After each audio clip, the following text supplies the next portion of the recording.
Pero si ustedes estuvieran buscando una iglesia, a veces nosotros buscamos de una manera errónea, porque decimos, no, pues es un lugar donde hay estacionamiento, donde tenga bonita alabanza, donde algo que me guste o me llene a mí.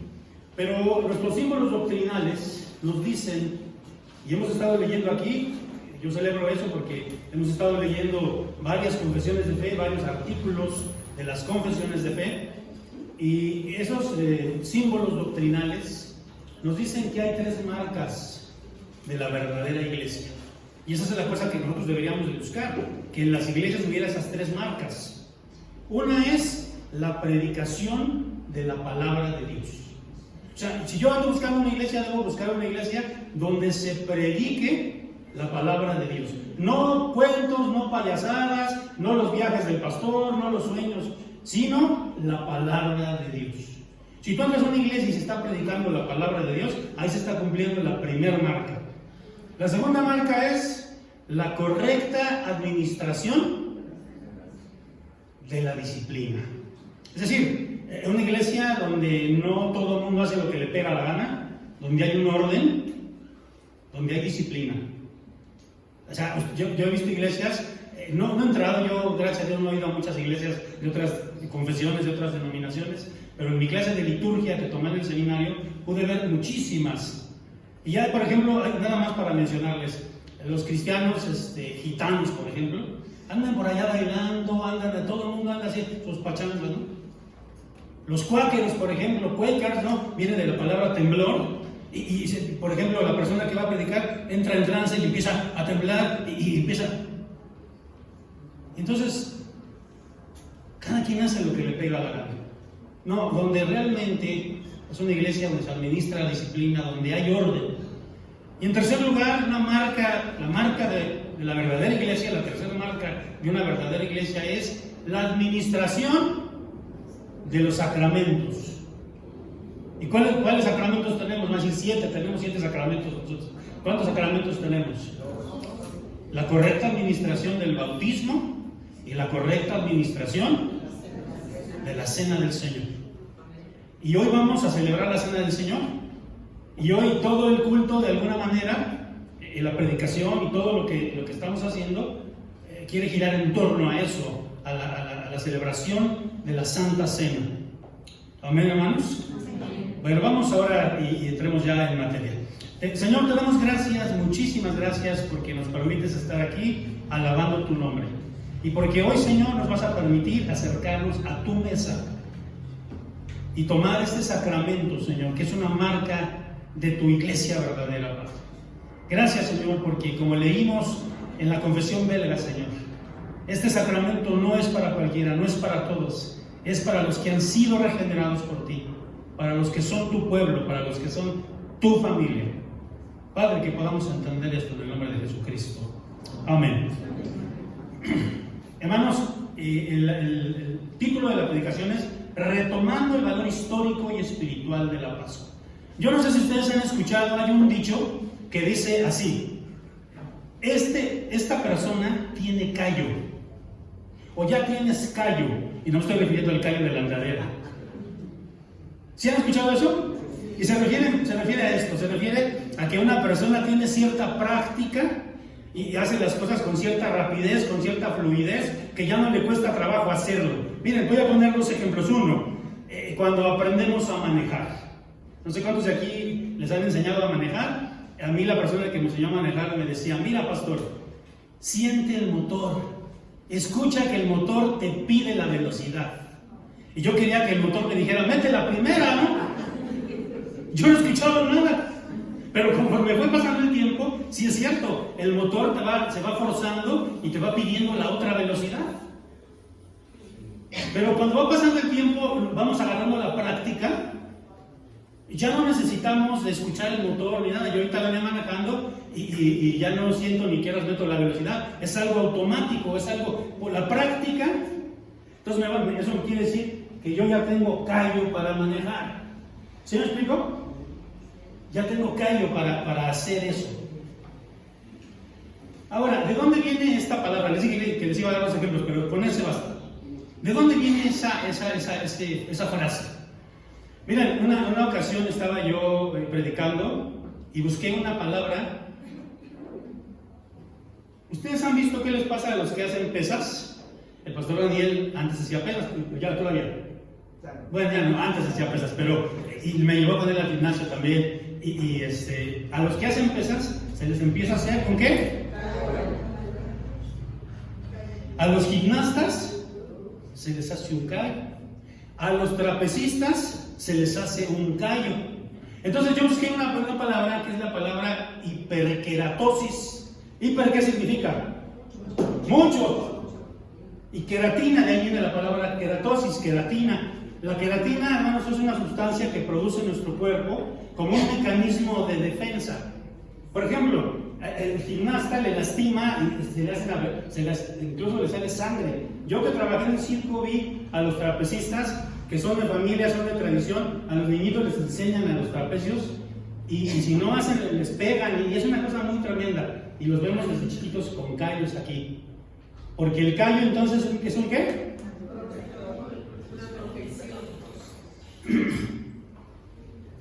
Cuando alguien ya tiene callo para hacer algo, lo hace rápido, lo hace muy práctico. ¿Y para qué sirve el callo? Para que ya no haya ¿qué?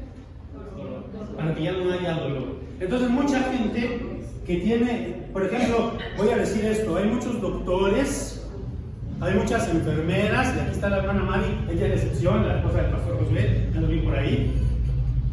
Pero hay muchas enfermeras, muchos doctores que ya perdieron la sensibilidad de tanto callo que tienen, de tanta práctica, de tanto practicar algo, ya lo hacen ¿de qué manera? Por eso hay doctores que, oiga doctor, ¿y cómo ve? No, usted tiene cáncer en el páncreas y no sé qué, y se va a morir.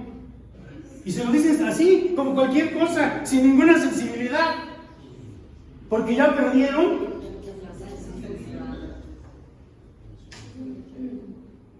Eso le pasa también, por ejemplo, a los carniceros, a los que matan animales. Yo nada más de saber que, fíjense, una vez estaba en un rancho allá en Michoacán y dijeron, no, pues mañana va a haber carnitas. Y en la madrugada yo escuché unos chillos, como chillan los puercos, se han escuchado, ¿no? Como yo no les hacía hacer, no sí le hacía, ¿verdad? Y nada más de escuchar que habían matado al puerco, yo ya no quise comer las carnitas. Fíjense, esto no es casualidad. Yo soy pastor oficiante de una congregación del presbiterio que se llama Congregación del IM. Y todos los martes vamos en la mañana a orar y después acompaño al obrero a visitar. Y esta semana estábamos visitando a una persona. Esa persona no era creyente, gracias a Dios aceptó al Señor Jesucristo en esa visita. Y nos lo recomendaron, fuimos a visitarlo, se llama Lázaro, por cierto, este hombre. Y es jubilado, y entonces yo por hacerle plática le empecé a decir, señor Lázaro, ¿y usted en qué trabajaba? ¿De qué está jubilado? Y él dice, no, pues yo fui jubilado del ISSSTE. Ah, ¿y qué hacía en el ISSSTE? Yo de Metiche, ¿qué hacía en el ISSSTE? Pues trabajaba en los crematorios. ¿Y qué hacía usted en los crematorios? Pues yo era el que quemaba a los muertos. Y ya me empezó a platicar, mire, durante 30 años cremamos 8 cuerpos diarios. Y miren, les va a dar una información que esta nadie se las va a dar y no les va a cobrar nada. Esto es un paréntesis por esta información. Fíjense, este hombre nos comentó que los cuerpos de personas morenas tardan más en quemarse que las personas blancas. Que los cuerpos gordos, que los cuerpos obesos sacan más humo, contaminan más por la grasa. Y bueno, yo le estaba preguntando por esto lo de José José y que le iban a cremar y todo esto, y yo por morbo le estaba preguntando y le decía, oye, ¿es cierto eso de que los muertos se paran y que hacen ruidos y que...? Y dice, no, eso no es cierto, mire, usted haga de cuenta que cuando usted pone un bistec a asar, ¿cómo hace el bistec?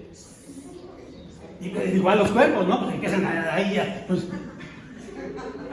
Bueno, les digo esto porque le pregunté a don Lázaro o algo que haya pasado, una situación así, pues algo que lo haya impactado.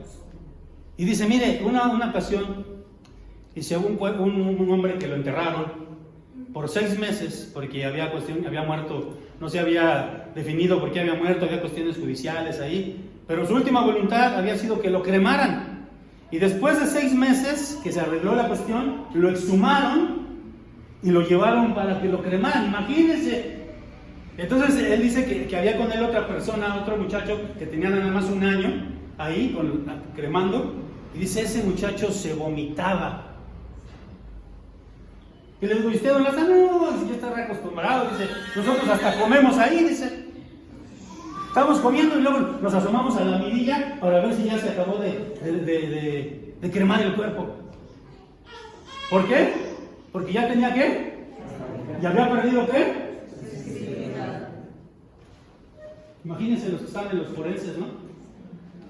Ahí casi con el muerto, y aquí le ponen la Coca-Cola, y a mí casi le dan ahí para que tome el primer muerto. Bueno, hermanos, eso es lo que nos ha pasado a nosotros con la celebración de la Santa Cena. Eso es lo que nos ha pasado a nosotros, porque a veces la celebramos ya sin ninguna, vamos a llamarle así, consideración histórica o espiritual. A veces lo hacemos por costumbre, por tradición. En las iglesias que he estado, yo siempre he procurado celebrarla una vez al mes. Aquí la celebran 2 veces al mes. Hay iglesias que la celebran una vez por semana.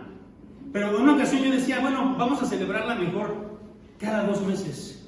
Porque yo sentía que la iglesia había perdido ese valor espiritual, ese valor histórico que tenía la Santa Cena o la Pascua. Miren lo que dice la palabra de Dios, no lo busquen, yo lo voy a leer. Fíjense lo que dijo el Señor Jesucristo. Dijo así, en Lucas 22:15, y les dijo, ¿cuánto he deseado comer con vosotros esta Pascua antes que padezca? ¿Qué dijo el Señor Jesucristo? ¿Qué anhelaba el Señor Jesucristo? Y él dice, ¿cuánto he anhelado? Yo lo anhelo. Y hermanos, ¿ustedes anhelan tomar la Santa Cena? ¿Lo anhelan realmente?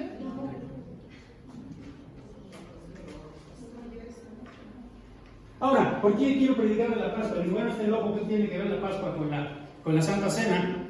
Yo quisiera, hermanos, que buscaran 1 Corintios 5:7. 1 Corintios 5, versículo 7. Y no sé si ya lo tengan. Cuando lo tengan, pues, como decimos, digan amén. Muy bien, vamos a leerlo juntos y vamos a entender lo que dice este versículo. Amén. Dice así. Limpiaos pues de la vieja levadura, para que seáis nueva masa, sin levadura como sois, porque nuestra Pascua, que es Cristo, ya fue sacrificada por nosotros. ¿Qué está diciendo aquí? ¿Quién es nuestra Pascua? Cristo. Y cuando el Señor Jesucristo estaba celebrando vamos a llamarle así, la última Pascua, lo que vamos a leer en Lucas es que yo anhelaba, ¿cuándo anhelaba celebrar la Pascua? Él ahí estaba uniendo estas 2 celebridades, estas 2 festividades, estas 2 conmemoraciones. Porque en el Antiguo Testamento el tipo era el cordero. Ya leímos. ¿Cómo debía ser ese cordero para celebrar la Pascua? ¿De un año? Había que apartarlo el día 10, 4 días prepararlo y matarlo el día 14, en el primer mes, en el mes de Aviv, que después se convirtió en el mes de Nisan. Y él ahí juntó estas 2 festividades, juntó estas 2 fiestas, de manera tal que todo lo que se celebró en la Pascua, que vino a ser el tipo de Cristo, el Señor Jesucristo en la Santa Cena, vino a ser el antitipo. Así se dice en teología, no me vean así. El Señor Jesucristo, el antitipo, es el que cumplió, pues. ¿Sí me explico? Entonces, mis amados hermanos, todo lo que vivimos en la Pascua, todo lo que se vivió en la Pascua del Antiguo Testamento, de alguna manera lo retomamos en la Santa Cena. ¿Amén? Y de ahí quiero partir. Mis amados hermanos. ¿Qué significa la palabra Pascua? Muchos saben, hace rato el hermano lo dijo. Yo dije, pues ya que predique el hermano, ¿verdad? Miren, aquí tengo la palabra hebrea. Esta es la palabra hebrea, recuerden que el hebreo se lee ¿de dónde a dónde? Y aquí es la palabra Pei, bueno, la letra Pei, Samach, Yet, que significa pasaje. Bueno, aquí no tiene vocales, imagínense cómo era tan difícil leer el hebreo, porque no tenía vocales. Los masoretas siglos después les pusieron las vocales al hebreo. Aquí llevaría una segol y aquí una pataj, que es un equivalente a una E y aquí a una A. Entonces la traducción correcta sería pesaj, pero nosotros decimos pasaj. Y qué bueno, porque es como un cognado, porque la palabra pasaj, ya dijo el hermano, significa pasar por alto. Entonces acuérdense, para que no se les olvide, la palabra pasaj significa pasar por alto. Ahora, hermanos, ¿dónde está incrustado este pasaje en el libro de Éxodo? ¿Qué capítulo? 12. En el 11, ¿qué dice el capítulo 11? Es la anunciación de la muerte de los primogénitos. ¿Y el 10 qué dice? El 10 menciona la penúltima plaga. ¿Cuántas plagas fueron? ¿Cuántas, hermanos? 10. A ver, ¿en todas las plagas se aplicó pasaje? Sí. ¿En todas las plagas se aplicó pasaje? Porque, ¿qué pasó con el pueblo de Dios? Si ustedes saben, hermanos, que todas las plagas del pueblo que le vinieron al pueblo de Egipto eran en contra de los dioses egipcios, porque los egipcios eran zoólatras y adoraban a los animales y adoraban a la creación. La primera plaga, ¿cuál fue? Porque ellos adoraban y veneraban al Nilo. Cuando vino la plaga de las ranas, es porque ellos adoraban a las ranas. Pero hermanos, aquí tenemos, fíjense, quiero que vayan ustedes al capítulo 10. Éxodo 10, 22 al 23, para que veamos cómo la Pascua se aplicó en cada una de estas plagas. Y ahorita vamos a ver eso, hermanos. Éxodo 10, 22 al 23, ¿cómo dice?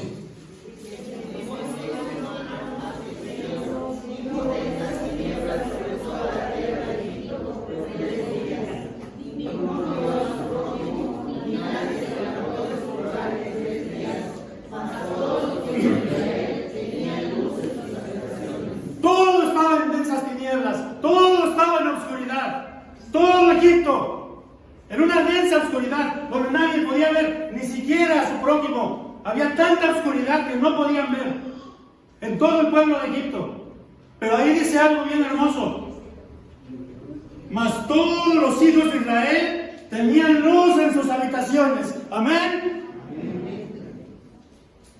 Y ahí yo veo algo que los teólogos le llaman la gracia especial, el cuidado especial de Dios para su pueblo. Y ahí se aplicó, hermanos, el pasaje, porque las tinieblas vinieron sobre ¿quiénes?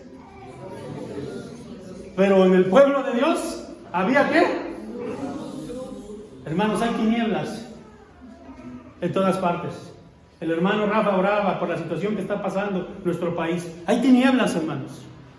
Pero en los hogares cristianos, ¿qué hay, hermanos? Amén. Ojalá que sea así, hermanos, y que esa luz resplandezca a otros. Amén. Fíjense, Juan dijo una cosa bien tremenda. Juan el Bautista dijo: he aquí el Cordero de Dios que quita, ¿qué cosa, hermanos? ¿Qué era la Pascua? ¿Qué era la Pascua, hermanos? ¿Qué hizo el Señor Jesucristo en la cruz? Con tus pecados y con los míos, ¿qué hizo el Señor Jesucristo?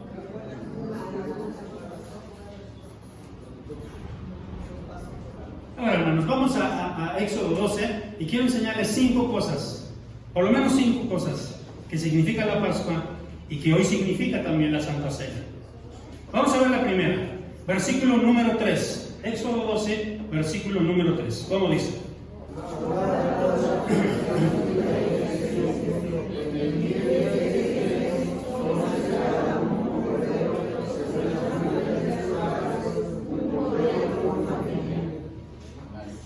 Hablad a toda, ¿qué dice? Y si van al versículo 43, me gustaría que fueran al versículo 43 también. Fíjense, ahí está hablando, ¿para quién era la Pascua? Para toda la congregación. Versículo 43, ¿qué dice?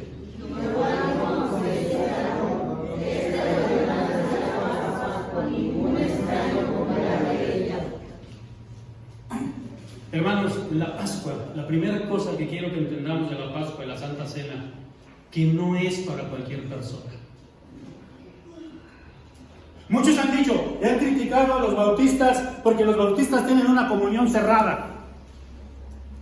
Si tú vas a una iglesia bautista, y aunque seas presbiteriano de abolengo y seas pastor, si tú no has sido bautizado en una pila o en un río, no te dan la Santa Cena, aunque seas el pastor más reconocido de otra denominación, porque tienen una comunión cerrada. Y nosotros no tenemos una comunión tan cerrada, pero tenemos que tener cuidado porque la comunión, la Santa Cena, no es para todos, hermanos. Y yo he visto lugares donde le dan la comunión a cualquier persona.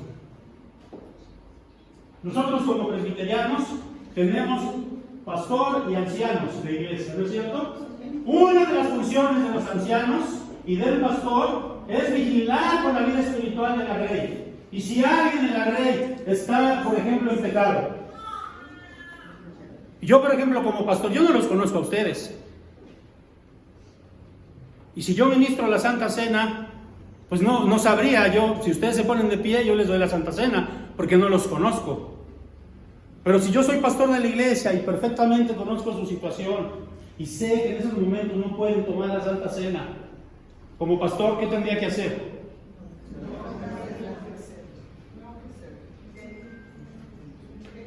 Porque, hermanos, lo leímos ahí, ¿qué le pasa a quien toma indignamente este sacramento?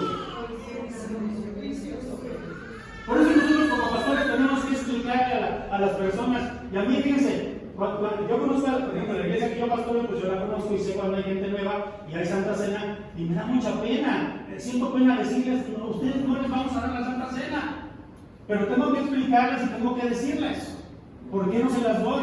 No se las doy porque no quiero acarrearles a ustedes juicios y condenación. Ahora, esto debe impulsar, mis hermanos, a que si nosotros como congregación vemos a algún hermano que todavía no es miembro de la iglesia, que todavía no se bautiza o que tiene situaciones de pecado, ¿qué tengo que hacer yo como iglesia?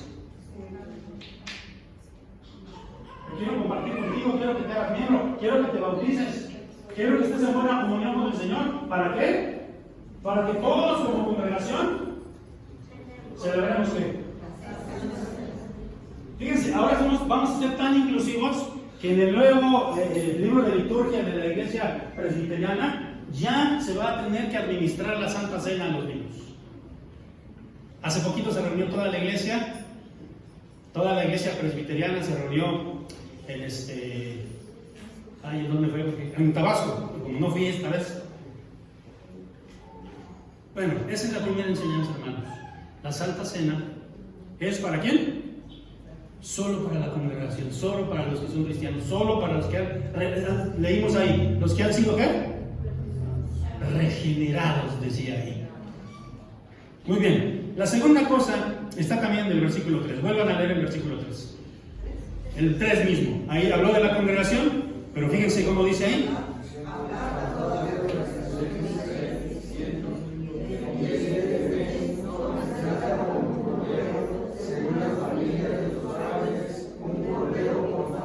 Ay, hermanos, qué hermoso, porque la Santa Comunión es algo, un cordero, ¿por qué decía ahí? Entonces la Santa Comunión, la Pascua era una fiesta, y la Santa Comunión es una fiesta, ¿qué, hermanos? Familiar, hermanos. Y ahí lo dice, miren, vean ustedes estos versículos, me gustaría que leyeran el versículo 26 y 27 de Éxodo 12, 26 y 27. Fíjense, qué hermoso, hermanos. Éxodo 12, 26 y 27, ¿cómo dice?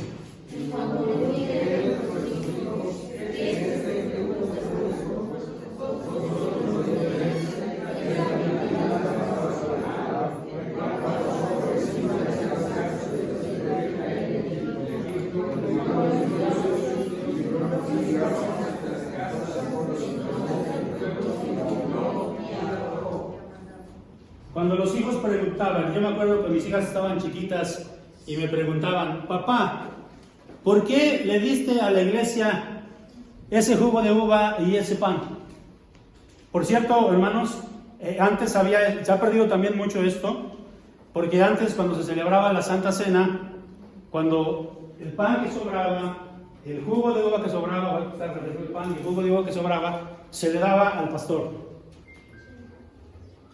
Y entonces, mis hijas muchas veces comieron de ese pan y tomaron de ese jugo de uva y ellas me preguntaban, ¿por qué se lo diste a los hermanos? Estaban chiquitas. ¿Qué tenía que hacer yo?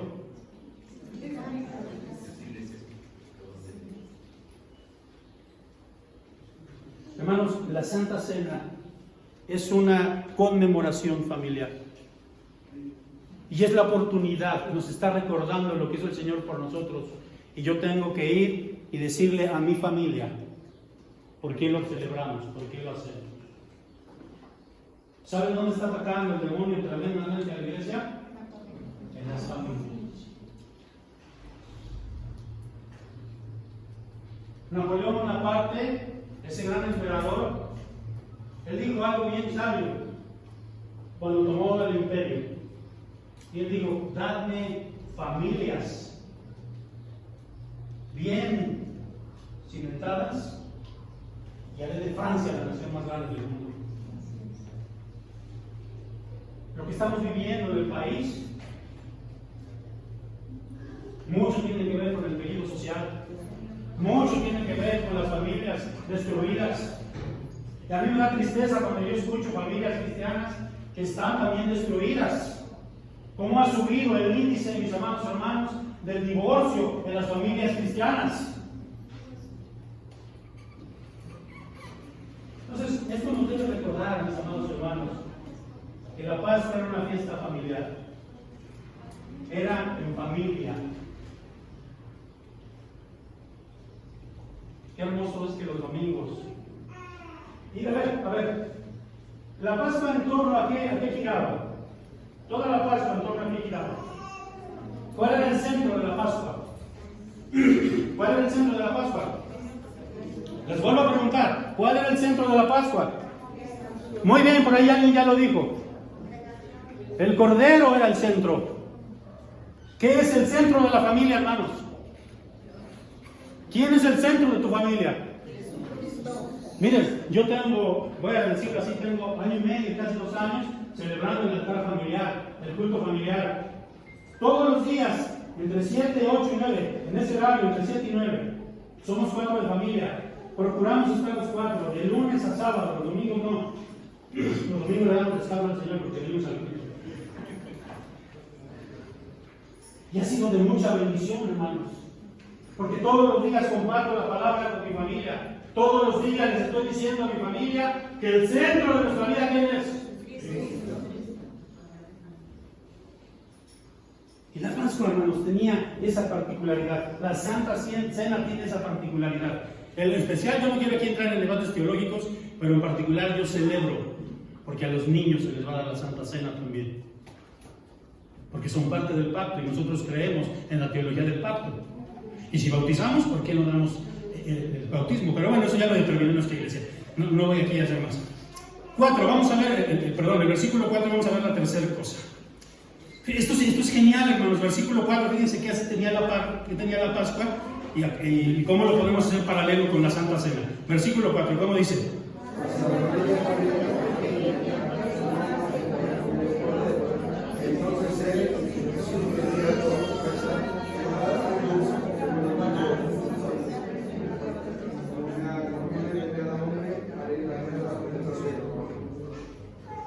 Sí saben ustedes, hermanos, una vez les decía, ¿no?, que hay personas que se convierten al Evangelio cuando pasan por las iglesias y escuchan un himno, o cuando escuchan una lectura de la Biblia. Pero si ahorita pasó alguien, pues no les entendió nada.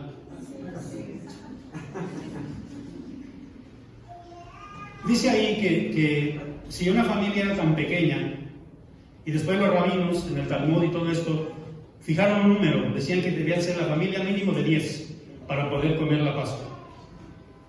Entonces, si la familia era tan pequeña, ¿qué tenía que hacer? Compartir. Fíjense lo que dice la palabra, ya lo leímos. Bueno, vamos a leerlo, hermanos. Primera a los Corintios 11:26. Busquen ese pasaje, Primera a los Corintios 11:26. Ya lo leímos también aquí. Leímos estos dos pasajes que son paralelos, alternos, que hablan de la misma cosa. Primera a los Corintios 11:26, ¿cómo dice?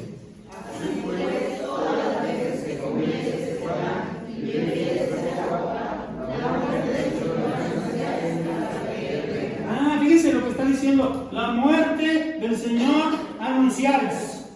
La muerte del Señor anunciáis. Alguien que me diga lo que significa la palabra ángel. Enviado. ¿Saben por qué les digo esto? Porque la palabra que aparece ahí en griego, esa palabra que dice que proclamáis, es la palabra katangelo. ¿Y saben qué significa? Dice el diccionario Strong: predicar, proclamar, dar a conocer, enseñar. Así que todas las veces que comiésemos y bebiésemos de este pan y de esta copa, ¿qué tenemos que hacer? La Pascua se compartía. Yo tenía, el cordero era mucho para mí. De gracia recibiste. El cordero es mucho para nosotros. El amor de Jesucristo es tan grande que tengo que ¿qué?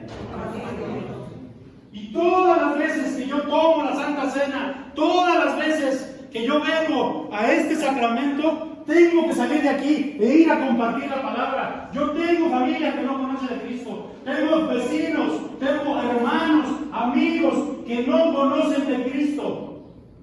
¿Qué tengo que hacer? Hermanos, es como cuando, miren, en una ocasión, a lo mejor es un ejemplo muy burdo, muy pueril, pero en una ocasión llegó a la casa mi cuñada y mi cuñado de la cena navideña, y les tocó llevar el pavo.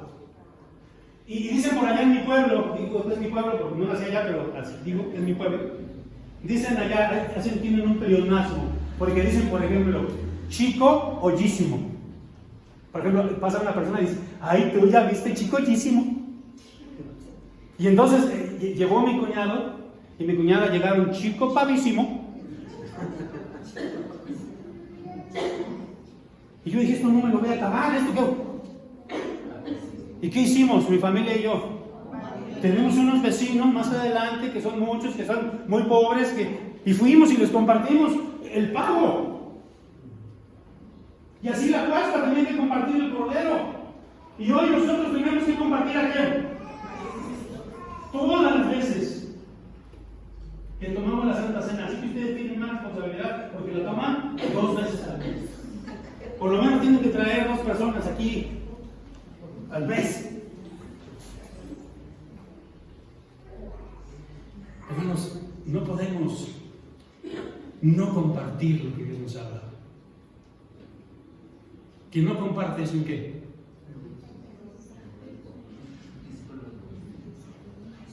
Y si ustedes se acuerdan, ¿verdad? Aquel pasaje no lo vamos a buscar en Mateo 5, 14 al 16, donde habla acerca de que somos la sal del mundo, pero somos también ¿qué? Y dice: una luz no se puede esconder debajo de un ¿qué? La luz no se puede esconder, hermano. Pero vamos a seguir. También, hermanos, quinta cosa o cuarta cosa, ya no recuerdo, era una señal de distinción. Versículo 7. Ahí en Éxodo 12. A ver todos juntos, Éxodo 12, versículo 7. ¿Cómo dice?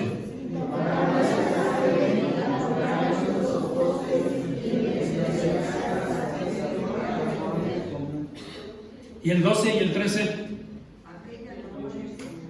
A ver todos juntos, 12 y 13.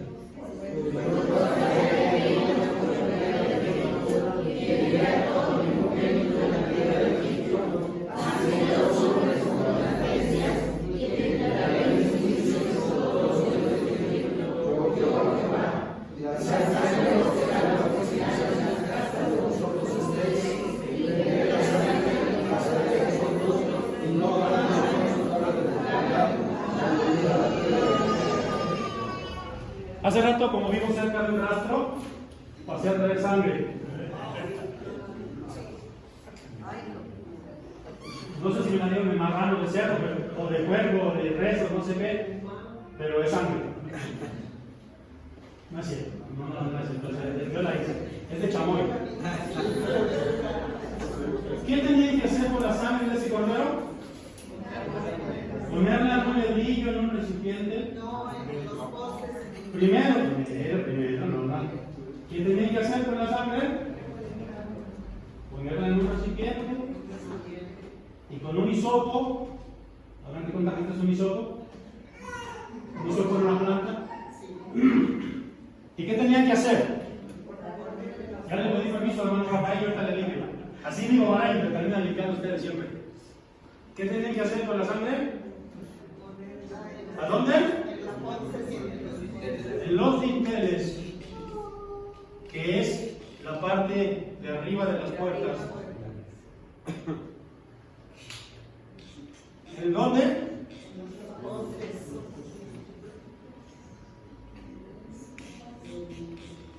Ahí así lo verás.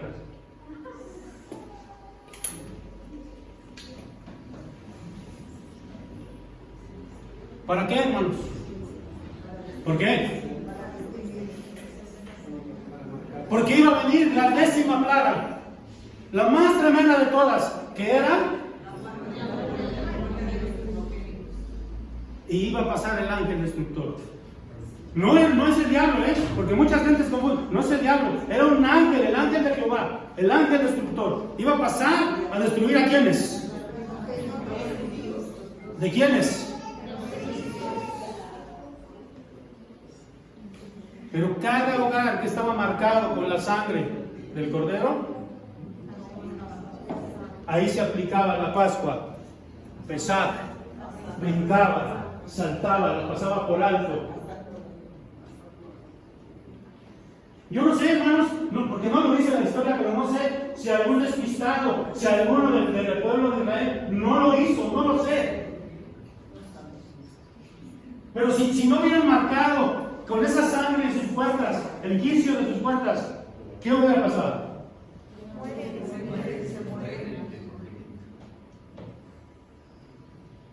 Es una señal de distinción. La Santa Cena, mis amados hermanos, es una señal de distinción, como ya lo dije. Es una de las 3 marcas de la verdadera iglesia. Y aquí tenemos, fíjense qué mantel tan bonito, no sé quién lo hizo, pero tenemos un mantel muy bonito. ¿Ya lo vieron? ¿Qué símbolos tiene ahí? Este es un símbolo del cristianismo, hermanos. Algo que nos da identidad, algo que nos hace diferentes. Hace rato, cuando pusieron la computadora, al inicio, pusieron ahí un pescadito, ¿no? Y pusieron ahí su significado. Muchos dicen ixoye, no es ixoye, es ictus. Está en griego. Jesús, Christos, Teos, Huios, Soter. Jesucristo de Dios, Hijo Salvador. Y entonces cuando tú tienes un pescadito en tu carro, o en tu casa, o traes colgado un pescadito, o traes una pulsera, un anillo, ¿qué estás diciendo a la gente?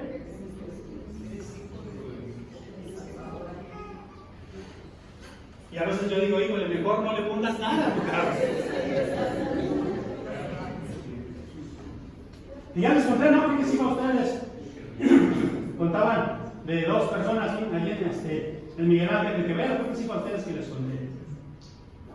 Que se le cierra uno y entonces el otro se enoja y le da la señal, ¿verdad? Dice que en Guatemala significa Dios te bendiga, pero no estamos en Guatemala, estamos en México. ¡Ta! Y entonces engancharon y se iban siguiendo, hasta que se encontraron allí en Tasqueña, en el estacionamiento de una iglesia que se reúne ahí. Eran brothers.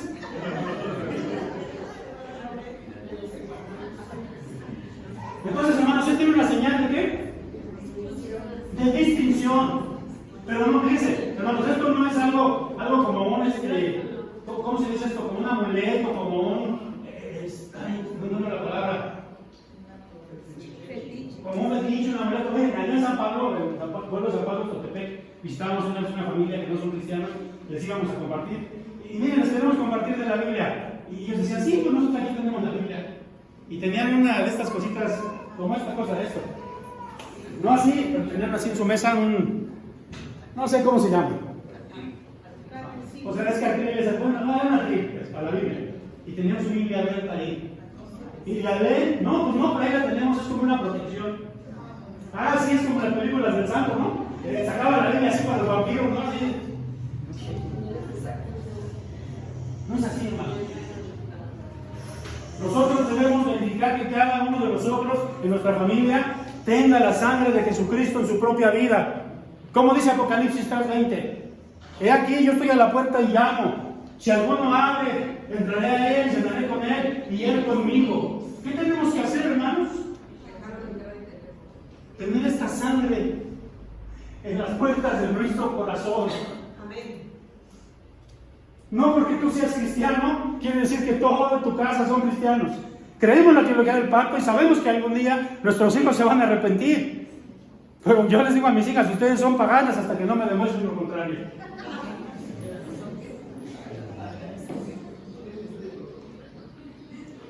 Era una señal de distinción.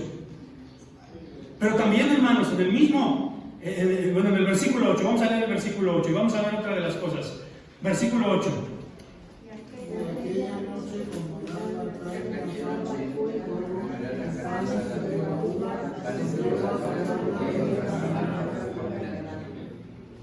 ¿Cómo tenían que comer la Pascua, hermanos? ¿Con hierbas qué? Fíjense, los judíos en el día de hoy lo celebran de una manera, ya han hecho toda una tradición. Ponen ellos algo que le llaman maror, que es una hierba amarga, puede ser cualquier hierba amarga. Yo estuve tentado, hermanos, así como traje esto, a traer ajenjo. Y iba a traer vasitos, así como en la Santa Cena les iba a repartir a todos un vasito de ajenjo. Pero dije, no, capaz que le pasa algo a alguien y me echan la culpa a mí, mejor ahí la dejamos. ¿Alguien ha probado el ajenjo? Sí. Es algo amarguísimo. ¿Y entonces cómo debían preparar el cordero? Y ahora ellos usan también, los judíos, no sabemos si la Pascua era así, en la primera Pascua, pero los judíos usan ahora, también usan un rábano, que es muy, muy picoso ese rábano. Y entonces usan estas dos cosas. Y hacen de ese guisado algo muy amargo. ¿Qué les recordaba esa amargura? ¿Qué les recordaba esa amargura? Les recordaba de dónde habían salido. La Santa Cena, mis amados hermanos, todas las veces que la tomamos, nos recuerda lo que hizo el Señor Jesucristo por nosotros y nos recuerda de dónde nos sacó. Continuamente, bueno, no continuamente, cuando tengo oportunidad, a veces tenía que ir por alguna cuestión ahí a la zona de la colonia postal, de donde yo crecí por ahí, y pues sí, iba ahí a hacer lo que tenía que hacer, la diligencia que tenía que hacer, y cuando terminaba, ya tiene tiempo que no lo hago, pero sí lo hacía seguido, me daba una vuelta en el carro por todas las calles donde yo anduve, donde vivía yo, Guipúzcoa 37, ahí, apartado postal, toda la Pérez de León, todas esas calles que muchos conocemos de por ahí. Y yo decía, en ese poste yo maldije al Señor. Ahí andaba de borracho. Ahí viví. Y me recuerda de dónde me sacó el Señor. De dónde me sacó el Señor. Para que no se nos olvide. Porque a veces como presbiterianos nos creemos mucho. Ay, nosotros somos muy santos y todos esos pecadores, hermanos, recuerden de dónde los sacó el Señor. Aún los que vienen de pedigrí cristiano, hermanos. A veces déjenme decirle, los que vienen de pedigrí cristiano son peores, porque son hipócritas. No todos, no se sientan.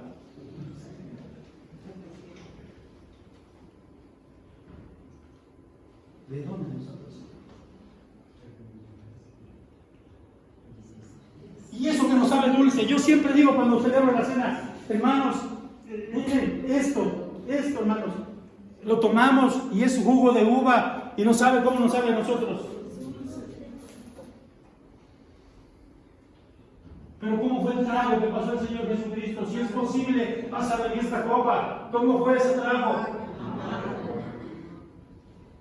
Y eso nos recuerda a la Santa Cena, hermanos. Eso nos recuerda. ¿De dónde nos sacó el Señor?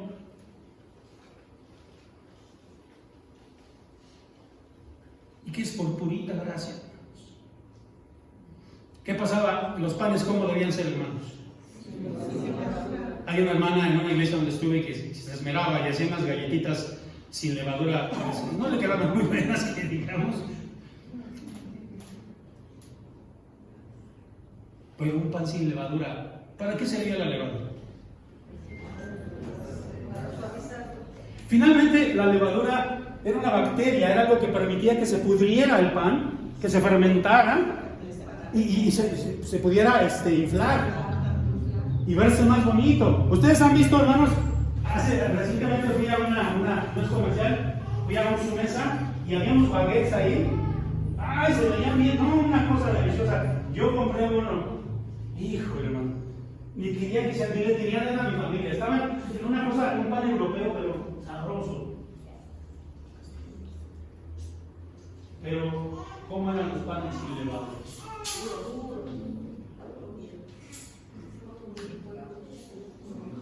¿Y qué representa la levadura? La descomposición, el pecado. Por eso, hermanos, el otro punto tiene que ver el versículo 8. Cuando habla de los panes sin levadura, tiene que ver con la santidad del pueblo. Es el último punto. ¿Tiene que ver con la qué?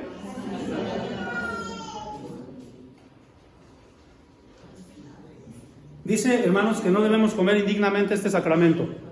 ¿Cómo lo debemos comer? Ya lo leímos allá en 1 Corintios 11. Y dice que nosotros debemos, cuando lo vamos a comer, debemos ¿qué? Examinarnos a nosotros mismos. ¿Y qué significa eso de examinar?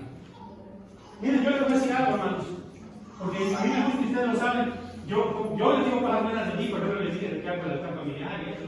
Ay, que sí, el pastor no todo dar. Pero yo les quiero decir, hermanos, que muchas de las veces no solamente no he estado listo ni para tomar la cena, mucho menos para impartirla, hermanos. Ha habido veces en las que iba a la iglesia para ese día iba a Santa Cena y yo venía en situaciones de discusión con mi esposa porque salíamos tarde o por cualquier cosa.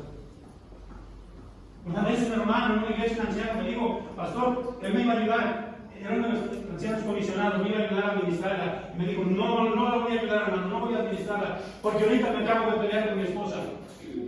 ¿Cómo voy a administrar así la cena? Y yo lo entendí perfectamente. Porque nosotros no lo hacemos de una manera así nada más, ¿no? Cuéntale un sacerdote ahí en el pueblo de San Salvador, me dijo, un hermano que era fotógrafo, él me lo contó, este hermano era fotógrafo, y tenía que ir a veces a las misas católicas para tomar las fotos, ¿no? Y dice que había un sacerdote ahí, en ese pueblo, en San Salvador, ya no está. Y cuando impartía la Eucaristía, como le dicen ellos, la gente pasaba y decía, cuerpo de Cristo, cuerpo de Cristo, cuerpo de Cristo. Pero dice que ese día pasó una muchacha pues, muy bonita. Cuerpo de Cristo, cuerpo de Cristo. ¡Ah, Cristo, qué cuerpo!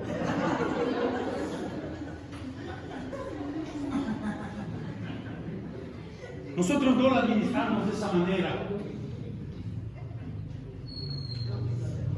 Y yo he tenido que doblar rodillas antes de ministrar la cena y decirle, Señor, perdóname, porque no soy digno de ministrarla. No soy digno de hacerlo. Y muchos a veces no tenemos la dignidad para tomarla, hermanos. Pero la palabra de Dios no dice que nos hagamos a un lado. La palabra de Dios dice que nos examinemos. Por eso hace ratito y siempre que hay Santa Cena, hay confesión de pecados.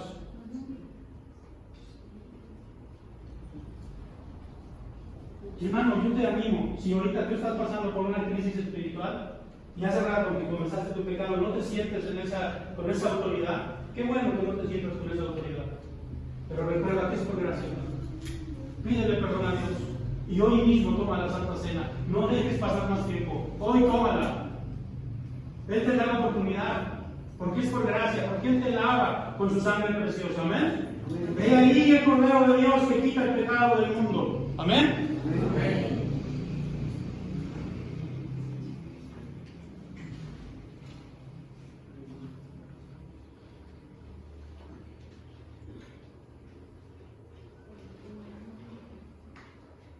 Hay una, hablando de la santidad, y con eso concluyo, y ya nada más una lectura. Después de esto lo que les voy a decir, una lectura y con eso concluyo. Hay una película que yo les recomiendo muchísimo, muchísimo, que se llama Kadosh. La palabra Kadosh significa santidad o santo. Es una película judía muy buena. Creo que sí la encuentran allí ahora en las redes sociales, bueno, en internet pues. Pero habla de todo ese sistema judaico en la actualidad, los rabinos de la actualidad, cómo eran tan hipócritas. Y vino a mi mente cuando veía esa película. Hay un libro que, por cierto, cuando yo estaba en el seminario, el pastor Daniel me lo regaló. Ese no lo regalé, ese ya lo tengo todavía. Ese no es como la institución que regalé. Ese lo tengo todavía. Se llama Jerusalén en tiempos de Jesús, de Joachim Jeremías. Y en ese libro es un libro precioso porque ese hombre fue un gran investigador, ya murió, de todas las costumbres judaicas y de la época bíblica, un erudito. Y él decía que llegó a ser tanta la hipocresía de los fariseos, de los sumos sacerdotes, de los sacerdotes, que cuando ellos tenían que ministrar en el templo, ellos no tenían que tocar mujer, tenían que ir limpios. Pero dice él que había una costumbre, y que era que se dormían con su esposa y pues con una sábana para no tocarla. Pero esa sábana tenía un orificio. Y ahí se los dejo a su imaginación. Eran hipócritas. Era una santidad falsa. Quiero que abramos nuestra Biblia todos juntos en 1 Corintios 5, del 7 al 8. Y vamos a leer calmadamente todos juntos este pasaje. 1 Corintios 5, 7 y 8. Y esto nos habla realmente de una santidad que el Señor está pidiendo para nuestras vidas. ¿Cómo dice, hermanos? A ver, vamos a ir todos juntos. Limpiaos pues de la vieja levadura, para que seáis nueva masa, sin levadura como sois, porque nuestra Pascua, que es Cristo, ya fue sacrificada por nosotros. Así que celebremos la fiesta, no con la vieja levadura, ni con la levadura de malicia y de maldad, sino con panes sin levadura, de sinceridad y de verdad. Amén, hermanos. Nosotros, está diciendo este pasaje, ya no tenemos levadura, porque el Señor Jesucristo nos ha limpiado. Amén. Vamos a orar. Está aquí entre nosotros el pastor Josué, y yo le voy a pedir que él haga una oración, pues pidiéndole al Señor que su palabra sea confirmada. Pastor Josué. Te bendecimos, Padre, porque hemos disfrutado, Señor, de esta palabra. Aparte de haber sido disfrutada, porque nos has alimentado, cada vez que nuestro cuerpo recibe el alimento, Señor, se goza y se fortalece. Así en el aspecto espiritual, Señor, has fortalecido nuestro espíritu, Señor, para tener bien presente lo que significa y el valor impresionante que tiene, Señor, que tenía la Pascua judía, y el valor impresionante, maravilloso, extraordinario que tiene esta institución, Señor. Tú, con tu muerte, con tu sacrificio, quisiste que tu pueblo recordara, Señor, hasta que tú vengas. Gracias, Señor, porque has alimentado, Señor, y también, Padre, ha servido para que reflexionemos muy seriamente, Señor, nuestra actitud hacia este sacramento. Pero rogamos, te bendecimos en el nombre de Cristo Jesús, tus grandes misericordias, Señor, tu gracia sobre cada uno de nosotros. Amén. Amén. Amén. Pásale, pastor, para acá, que te voy a pedir que nos apoyes con la comunión también. Hermano Josué viene de parte del presbítero a darnos un aviso, pero aprovechando su presencia del hermano Armando, que nos apoye con la administración.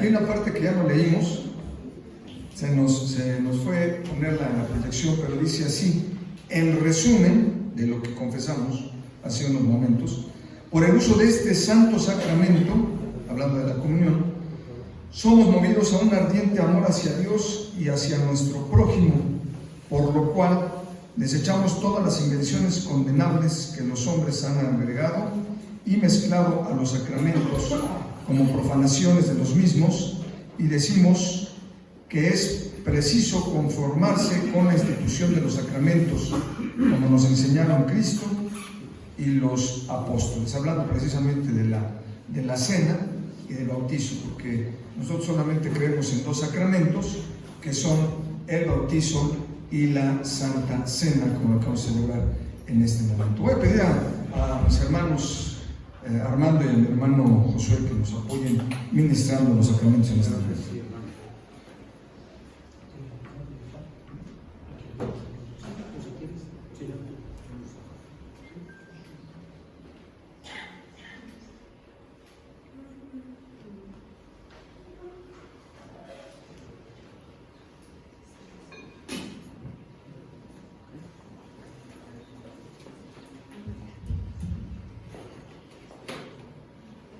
La noche que el Señor fue entregado, en esa noche triste en la que celebraba la Pascua, el Señor iba a instituir, ya no, pues se dejaba la Pascua para instituir lo que nosotros conocemos como la Santa Cena.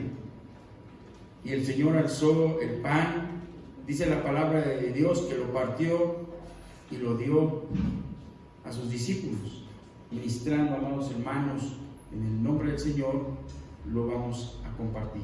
Inclinemos nosotros. Señor eterno, es una bendición grande, maravillosa, Señor, poder participar de tu mesa. Bendito seas, eterno Padre, por este privilegio. Permítenos celebrarlo con honor y con respeto. En Cristo Jesús. Amén. Amén. Y bueno, yo creo que nos ponemos de pie. Aquellos que van a participar, hermanos, ya creo que ya hemos sido advertidos y amonestados de la manera en que debemos tomar de estos elementos. Que Dios les bendiga.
Este pan, y el Señor lo dijo puntualmente, representa su cuerpo que por nosotros fue partido. Comamos, amados hermanos.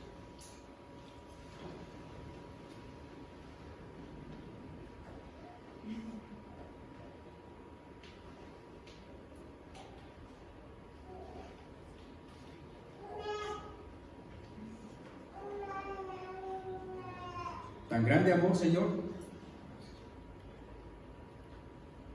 que no escatimaste a tu propio Hijo, el cual se humilló hasta lo más profundo, hasta la muerte y la muerte más cruel y más humillante. Esto nos compromete.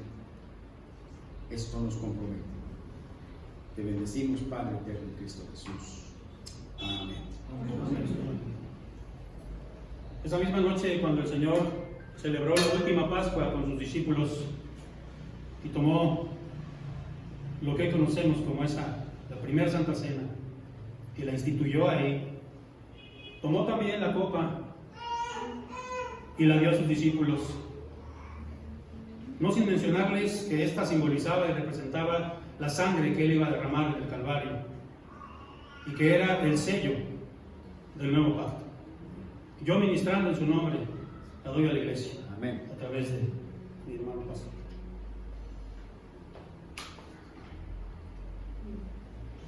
Ahorita, hermanos, en lo que le reparten la copa, me acordé de una ilustración. Hay un libro muy viejo de ilustraciones para sermones, de Samuel Vila. Es ese libro, ya es un libro viejo.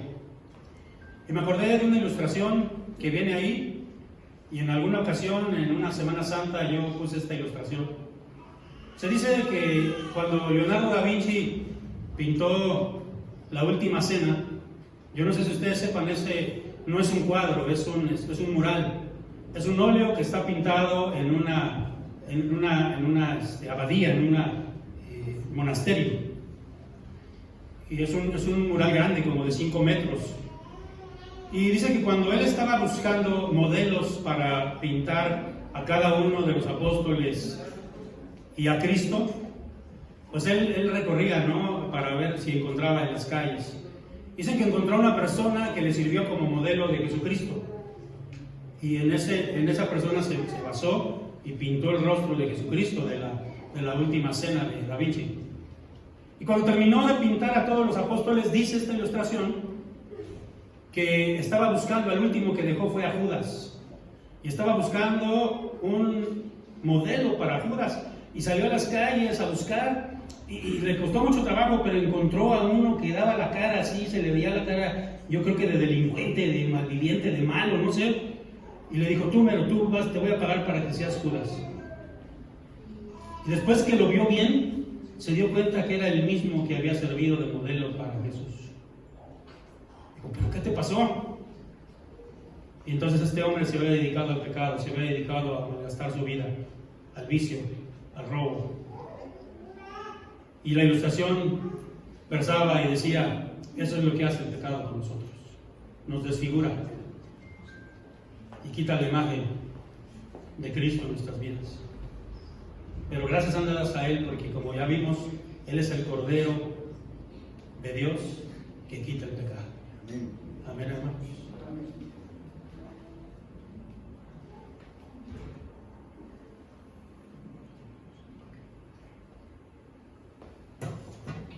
Bebamos de ella, mis amados hermanos.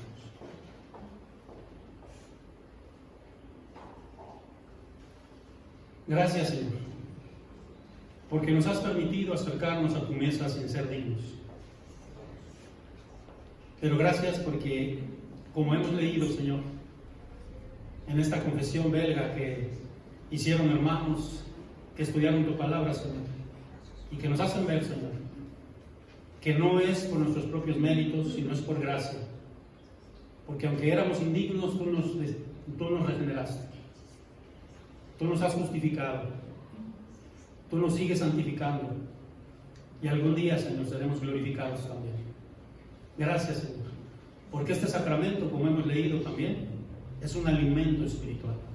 Porque nos fortalece, Señor. Fortalece a tu pueblo.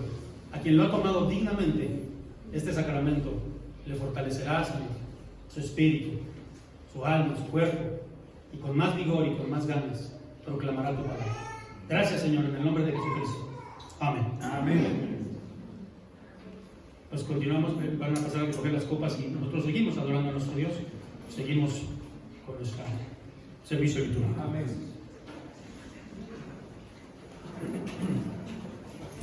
Tomen su lugar, hermanos. Recuerden, todas las veces que coméis este pan y bebéis esta copa, la muerte del Señor anunciáis hasta que Él venga.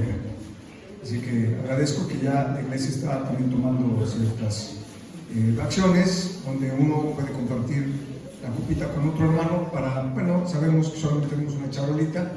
A veces he pensado ir a hacer más, pero luego digo no, porque así nos ayuda a compartir la comunión más, ¿no? Porque no alcanzan, entonces dice uno, no, yo con uno comparto con otro. A veces se hacen familiares, pero también he visto que otros hermanos dicen, no, voy a compartir con mi hermano, a mitad y mitad. Entonces eso es bonito, yo creo que nos da. Gracias, pastores, por la oportunidad de compartir este momento. Así que ahorita recogemos las copitas y seguimos con nuestro programa.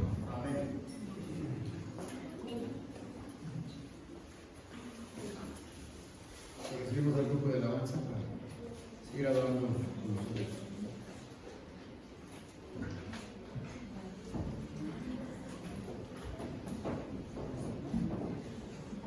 Puestos de pie, hermanos.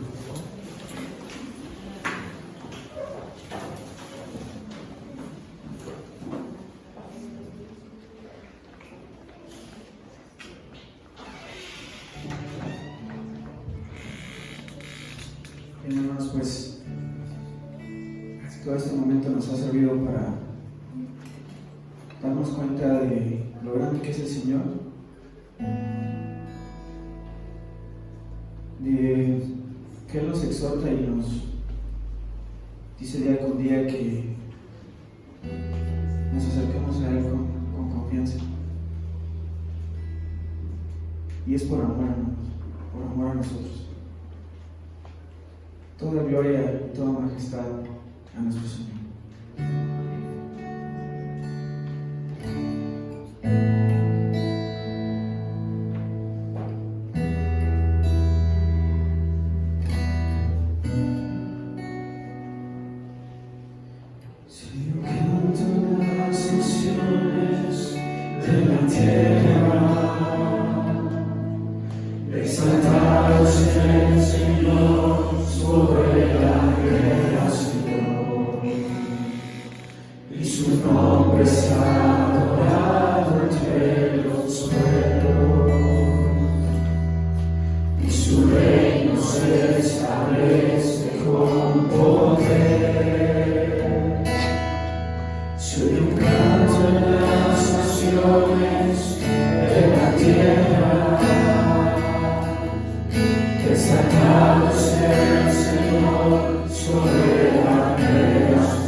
Y el Dios de paz, que resucitó de los muertos a nuestro Señor Jesucristo, el gran pastor de las ovejas, por la sangre del pacto eterno, os haga aptos en toda obra buena para que hagáis su voluntad, haciendo Él en vosotros lo que es agradable delante de Él por Jesucristo, a quien sea la gloria por los siglos de los siglos. Amén.